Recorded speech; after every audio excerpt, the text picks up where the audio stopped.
very lucky today to have two very special guests here at our Friends United Center in Cape Breton. There is Stephen Augustine, who is a hereditary chief for the Mi'kmaq of the Mi'kmaq people, and who also has many other different positions. So Stephen, you wear many hats. You are amongst the fact that you are a hereditary chief, also working at the university. Yes. Your title would be? Associate Vice President, Indigenous Affairs and Unama'ki College. Thank you. I couldn't have said it that well for sure. So thank you again for coming today. And then we have, of course, Wolf-Dieter Storl here today. And many people know you, of course, in Germany. How would you describe your job description, what you are doing? I'm a cultural anthropologist. That is my training. I've taught it at universities. And I have specialized on ethnobotany. Yes. That is how different cultures approach plants, see plants, and that is what I do. Okay, thank you. When I talk to both of you, it's always so interesting because you have so many interesting stories to tell. And the reason why I had hoped to bring you together today was there were many common points. And I think one thing we're all doing, we're trying to bring the young generation back to nature, back to where they came from, back to the roots, back to the four elements. And this morning I walked through my forest at home. The Indian summer, of course, many people in Europe wouldn't know what that is. It's when the trees turn so colorful here. And it was very beautiful to see. And I saw the sun come up over the tree line, and I walked by the lake, and I was breathing the fresh air.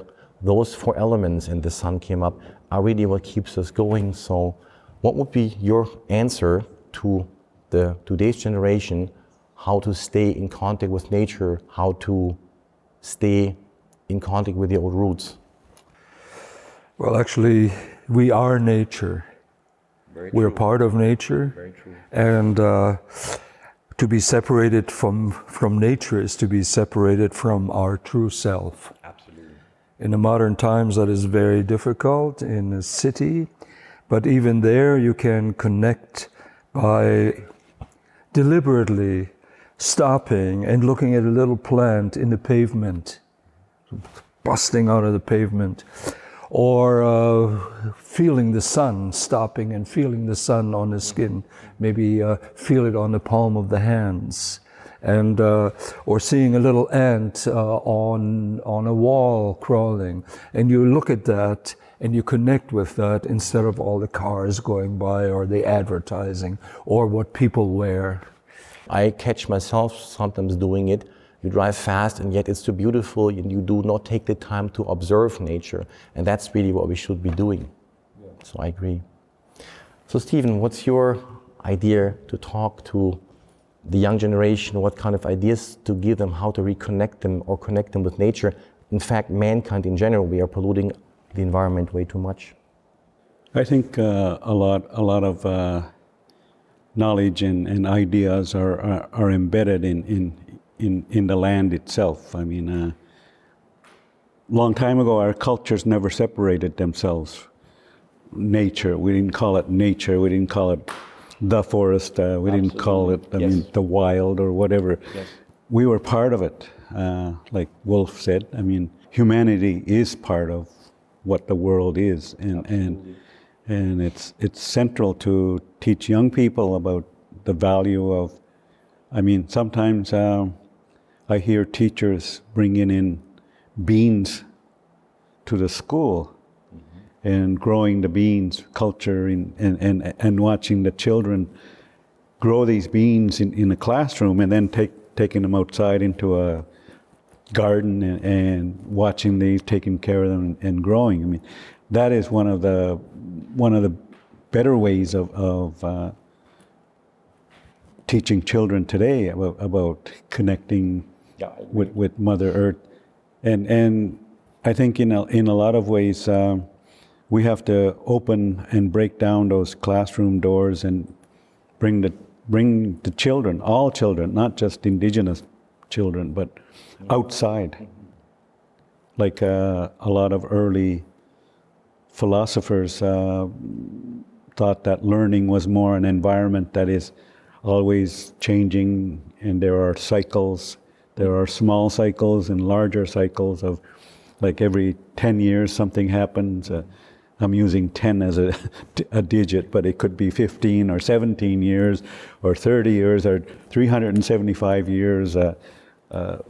Things just kind of shift, even this whole environmental thing. But I think it's important for us for children to understand that we owe our existence to elements of Mother Earth. I agree very much. Often the pharmaceutical industry will find new inventions, but they are not really new. Either this was already in the ocean or in the rainforest.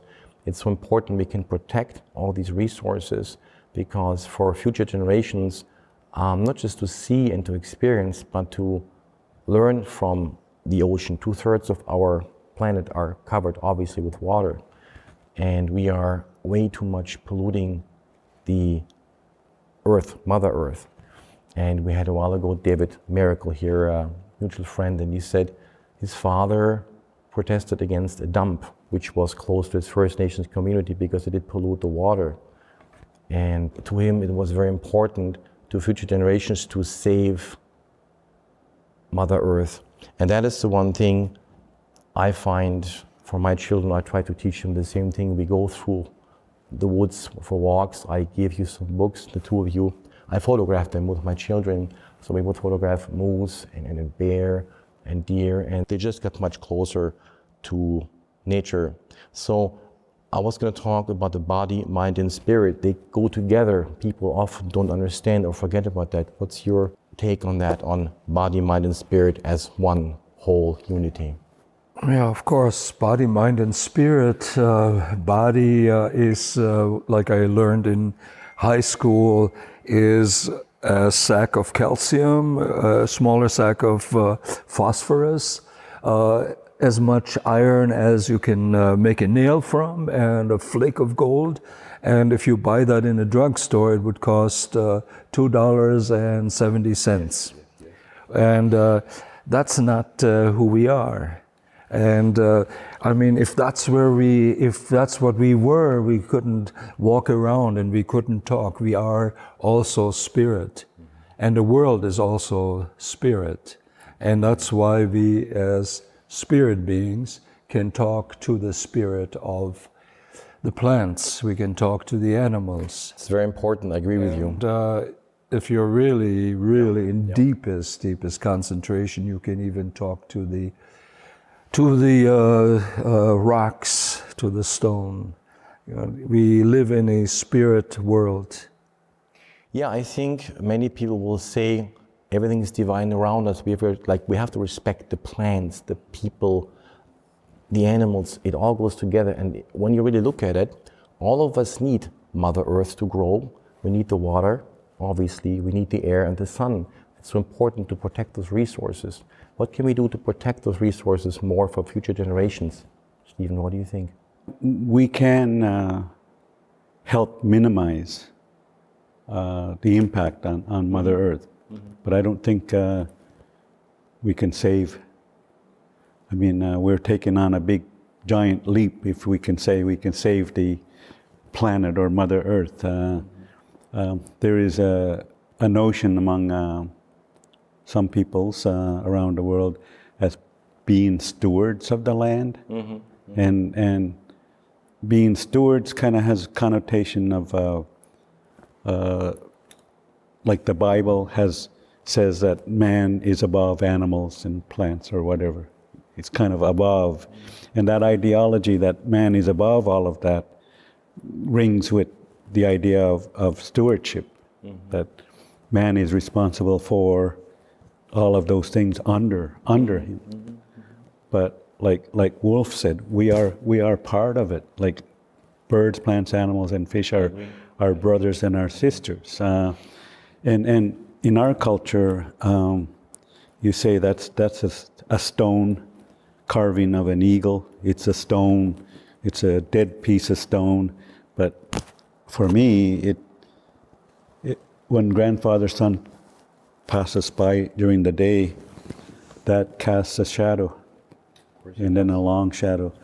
And in our culture, if something has a shadow, it has spirit. Because That's interesting concept. the mystery of creation creates things. Grandfather puts a shadow. We call our shadow Jija'amij in my language. But Jija'amij has several different meanings. It means that shadow that follows you around, but there's also an understanding that the spirits of my ancestors are embodied in that shadow. And they're following me everywhere and looking after me, protecting me, and guiding me. So, Very interesting concept. and the mind is our elders say that the brain is only good for tanning hides. Okay.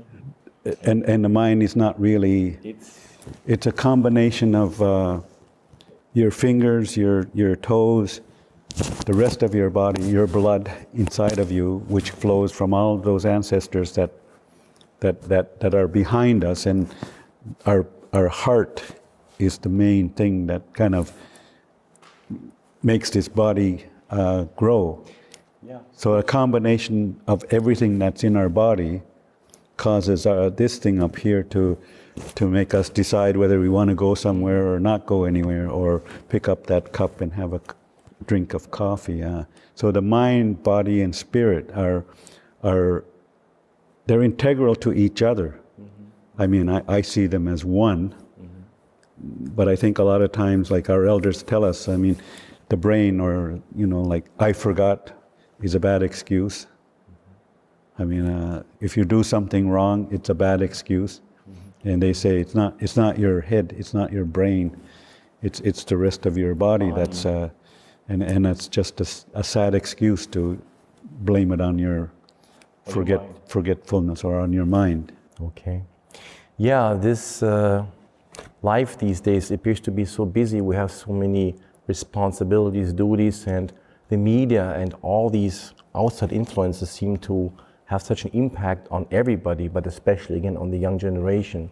So that's what I always worry about a bit, because they see all these things are supposed to be, but if they could walk in their parents' shoes, learn from them and their grandparents, and just go back outside, because you're right, of course, we're all nature, people, wildlife, animals, that will be such an important thing.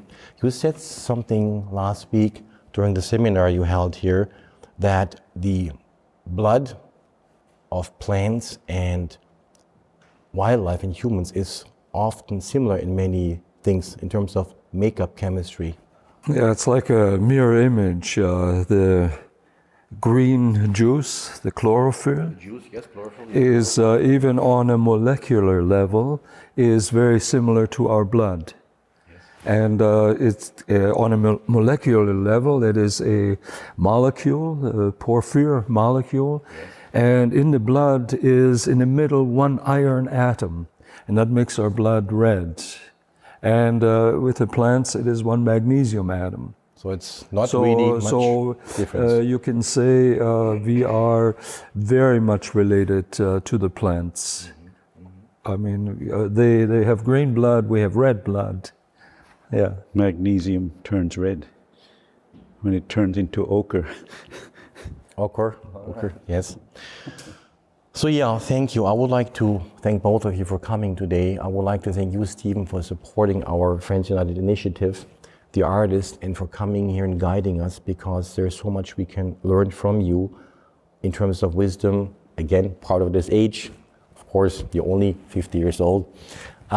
Wolf and I could have talked maybe 3 more hours like this. I noticed, I thought we just started. I think so. I think so. So what I would love to do is sometime have another conversation about these subjects. And the reason why I brought you together today was I know you both are so much caring about the young generation, about humans, about plants, about wildlife in general, and we have to protect that. And I was hoping this conversation would be a beginning for people to ask more questions about where we're coming from, where we are, and where we should be going. And I think guidance and direction can often be found amongst First Nations and their roots. And the same thing, you have traveled the world so much that you have also collected much wisdom in the United States where you grew up, in India and many other places. So thank you for coming today. Is there anything you would like to still share that's important with the young generation? I think it's important to tap into the wisdom and knowledge of people like Wolf and myself because of our unique experiences with our own ancestors, our own knowledge systems, how we acquire them from the mainstream, from our own traditional ways. And we seem to be the conduits of something Yes. lost or we are losing. And I think in general, it's key to tap these people. It's not just all First Nations that are wise and knowledgeable about their culture and traditions. Of course. A lot of our people have been taken away wrenched from their I understand, I know. natural environment I know. by government and church. And so a lot of us are wandering around like zombies in those First Nations Indian reserves or whatever. So I wouldn't put a label on all First Nations and saying they are knowledgeable people about their environment. It's important but there are individuals like Wolf and myself. I mean, I would say the same thing in mainstream society as well. There's a lot of zombies wandering around out there. That is what today's world makes out of many people, yes. Yeah, actually, all people were originally First Nations, Right. even the Europeans. Absolutely. And I went, especially, I was befriended with the Cheyenne. And they said, go back to your roots. And I said, how? Where do we find that? Well, you have animals in the forest, you have trees, you have mountains, you have rocks. Ask them, they know. And this is more or less what I've been doing. I've been tuning into the plants. And I've learned more about ancestral ways from the plants themselves than from lectures at the university. Yeah. So thank you for coming today. I hope you're going to be back. I know Stephen lives here in Cape Breton, so we have the fortunate possibility always of having him here when he has time. I know he's a very busy man, but thank you for coming. And same thing for you. You flew here from Germany. You were here for the whole week, and it was also a real good experience to have you here. Thank you for coming, boys. Thank you. Thank you for coming, Stephen. Bitte schön. Thank you.